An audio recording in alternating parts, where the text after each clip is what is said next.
होगा ना कैसे एकदम कसाई को कोकुरेस फूला चला होता है यार। नया धंधा स्टार्ट करें यहाँ का बियाह शादी करावे वाला अगुआ बन गया भाई। तो कहा था ही ये नहीं भाइयों बिटिया के बियाह देख देते हैं यार। है कौन है तो एक ठीक। हाँ लेकिन एक के बात यह है 20-25 जने संयुक्त परिवार है, लेकिन लड़की एकदम काबिल है भैया। ठीक तो है वो काका। ठीक नहीं ना यार, चुप रहते यार। लड़का ऐसे ढूंढा कि लड़का अकेले होए, महतारी बाप हो लड़का के, और वो महतारी बाप मैं कहा जने चुप गो तो ठीक है। ये कौन बात भयो काका यार। अरे यार सुना पहले पूरी बात, बीच में ही जिन करा। लड़का मेहंदरा हो तो एक नंबर, जहाँ लड़की गौने गए तुरंत उनका दिल्ली बम्बई कलकत्ता लेके चला गया। महतारी बाप सबकी ऐसी तैसी ले जाए हुआ 10x10 के रूम में रखा है, टिकिया चाउमीन संझा सवेरे दूर जने खाए।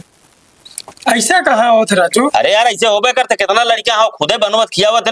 मेहरारू जो ना फेसबुक देखा था, यूट्यूब देखा था, चूतिया वाली बात करते ऐसे लड़कियां तलाशा औका तो का रीजन बता दी। भौजी आई ही तो भौजी भैया के लिए तुरंत दिल्ली चली गई। खाली महतारी बाप रहे ना, महतारी बाप के नहीं खियाई पियाई। अब भैया भौजी बड़े लड़ खड़ा होत रहे ना, तो भौजी बताओ जब भौजी सास ससुर नहीं खिया पाई, लिया चली गई भैया का दिल्ली बम्बई, तो अपने लड़का काई कहीं तो चला नौकरी करा संयुक्त परिवार में 20-22 जने के।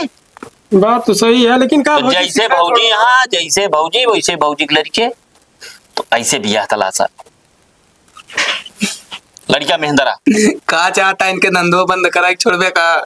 अरे यार समाज में सब प्रकार के लोग मिले था, ऐसे तलाशा एक 2-4 दिन में बतावा। तू टेंशन बिल्कुल जिल ले, गाना भैया बहुत काबिल है। सही कहा था। ये शादी राम घर जोड़े बाबू है ना यार। भैया है ना तलाश भैया, भैया तलाश दे भैया। तू सब रहा जब बियाह हेरे क्या है? हम हेर ले भाई लौंडी का ये करत है। हमरे रहते तो का ना है नहीं कोई।